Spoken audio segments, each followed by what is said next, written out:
Carlos Nelson here with Cascade Sports, and we're here with Columbia Hickman's coach, Tonya Mirts. Coach, tell me a little bit about yourself, how long you've been coaching, and how you ended up here at Columbia Hickman. All right. Well, I grew up in Douglas, Wyoming, and I came to Missouri because I signed a national letter of intent to play at the University of Missouri under Coach Joanne Rutherford, which is an old name for some of the people who've been around a while. Played basketball at the University of Missouri, and completing my eligibility, I still have my student teaching to do. And I needed to do some work service at the university with the basketball program still. So I got connected in Columbia Public Schools to do my student teaching.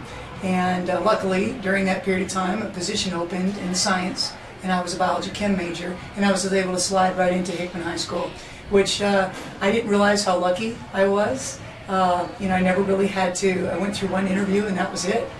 I think about the pressures that today's kids face as far as college and decision-making and career choices and things like that. I slid right in and started teaching biology here 23 years ago.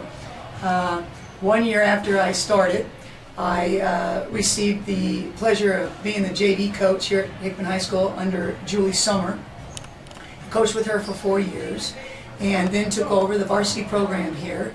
And I've been the varsity basketball coach for 17 years here at Hickman High School. I had 1 year that I was off not being the head coach.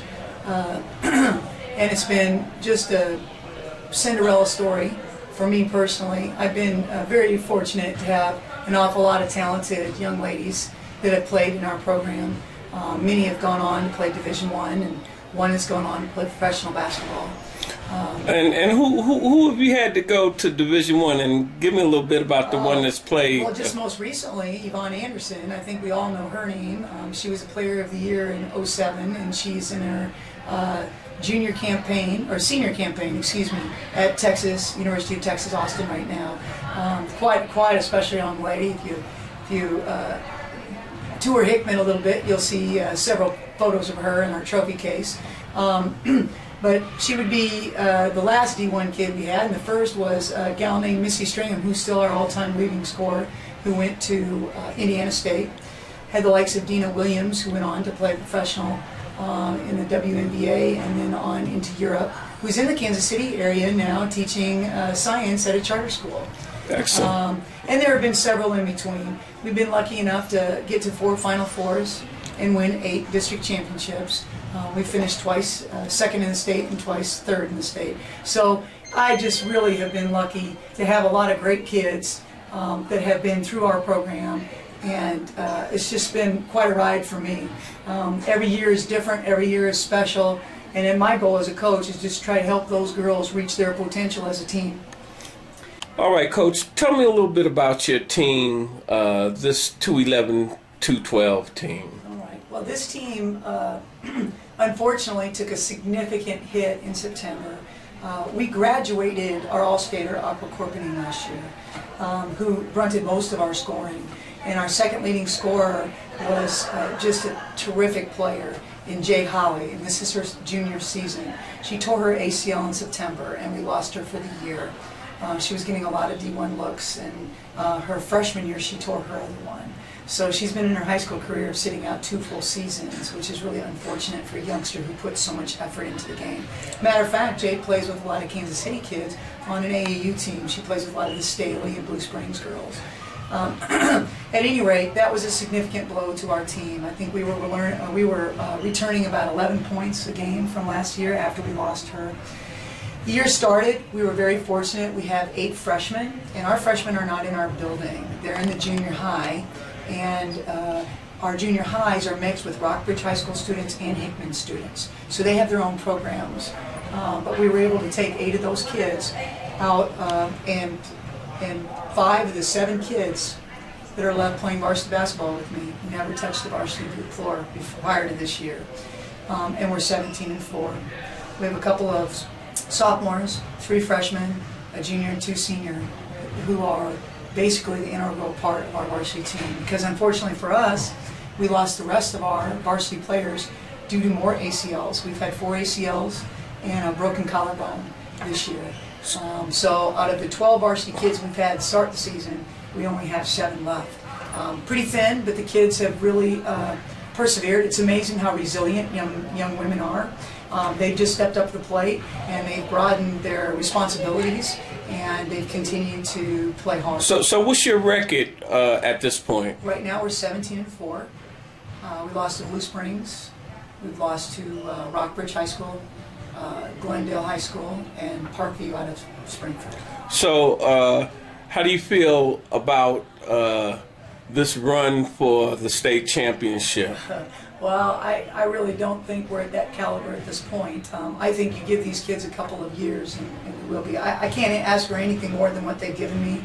As you can see with all the kids and veterans that we've had got hurt, these young kids are just playing, but they don't really know any better. You know, they're just playing their butts off. They're just really, really good. What kind of students are they, Coach? Unfortunately, most of them are all very good students. Lucky, you know, they're not necessarily students of the game, but they're good students. Our best student of the game, obviously, is Jade, who has the ACL. All right, because at Cascade Sports, our mantra is that Cascade Sports is home of the student athlete, and we definitely put an emphasis on becoming a student of the game, because becoming a student of the game will help your game. Absolutely, and that's what I think our coaching staff has tried to do every single day in practice. These girls have learned a lot about basketball. So I'm really pleased with their efforts and their advancement and their performance at this point. So Coach, do you in the summertime do you just knock off, or do you do any camps or any clinics that you'd like to let our viewers know that they might want to participate in? MSHA rules prohibit us from having camps for other kids to come in outside of our district, but they do give us an opportunity to work with our young athletes for 25 days. We have 25 contact days, and I use all of my 25 contact days, and our Hickman Lady Cupies are here at 7 in the morning to 10 in the morning. We're in the gym for 2 hours, and then they spend an hour divided between abs, lifting weights, and doing some yoga flexibility stuff. And we go 3 mornings a week. We do have our own camp that goes for 4 days, and then our gym shuts down to be resurfaced at the latter part of July, and that gives me just enough time with these kids from the time school's out till then to get my 25 days in. Now, we have a lot of ladies playing AU, but for me, going Monday, Wednesday, and Thursday mornings gives them the opportunity to have the weekend to play with their summer teams, their select teams, and not conflict with their high school program. Coach, are you familiar with the summer teams that are located here in Columbia? Are you familiar with some of the teams? I'm familiar with the teams that my kids play on. Some of them play out of Kansas City, some of them play on a mid-Missouri AAU team. Because our audience, as it relates to the names of the teams that are located here, we try to shed some light and some exposure for wherever we travel, because it's all about basketball. Absolutely. I think that when you interview the kids, they'd be more than happy to talk about their AAU team, because they play with a lot of different kids on different schools, and that's fun when you go and travel and they see their friends that they play summer ball with. But they'll be able to share their specific name of their team.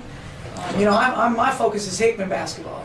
I understand. So, Coach, tell me this though: what difference do you see between AAU and high school? Because this is what we ask the kids a lot when we interview them. What is the difference when you play AAU? The coaching, the style of play, and I can't really speak for the coaching because I've not watched an AAU coach practice. And I'm sure they're all different, just like all high school coaches are different. But I will say AAU is fun for the kids because, you know what, they just get to play. There's not a lot of practice going on because they have to bring those kids in. They do a lot of playing, and that's what kids like to do most. I see high school basketball as more of skill development. We're a lot of times the bad guys because we're the ones beating the fundamentals into them. And the AAU coaches are the good guys because honestly that's where most of the college coaches are going to see those kids play. You know, so I try to bring a balance in my summer program for those kids. You know, everybody's playing during the season. What's going to separate them from someone else is what are they doing in the off season. So I try to structure the fundamental support for them. and give them the opportunity to play on those AAU teams, and so they can have that college exposure and fulfill their dream. So I think both of us serve a purpose, and I would like to see us be a joint effort rather than us versus them, etc. kind of deal. And that's what we find is when we've interviewed quite a few AAU coaches, there's a little bit of friction there. But here at Cascade Sports, what I feel, I think it's a mixture, but I think that kids in the summertime, they really should be working on their personal skills. That's what we try to do those 3 hours that we have here in Hickman High School. All right. Do you think you can take us on a tour to take a look at that trophy case? Absolutely. Thank you. Yep. All right, Coach, we're here at your trophy case. Give me a little bit of information about what we have in this case. Well, the kids have played in a lot of tournaments over the years, and they've won tournaments or placed second, fifth, those kinds of things that give you sometimes pretty significant trophies. But I told them those don't make a difference. What makes the difference is what you do when you're ready to do postseason. So the only thing that goes in our trophy case are the kids who have achieved all-state status or all-American status, and our 8 district championships that our Hickman High School ladies have achieved, and the 4 state trophies. And then we do have the Parade All-American plaque that Yvonne Anderson earned. Those are the only things that go in our trophy case. You can see there's a lot of other trophies that are littered around the building. I just told them what's going to go in here is the very best. Excellent, excellent. It was a pleasure meeting you, Coach, and we wish you the best in this game. Thank you.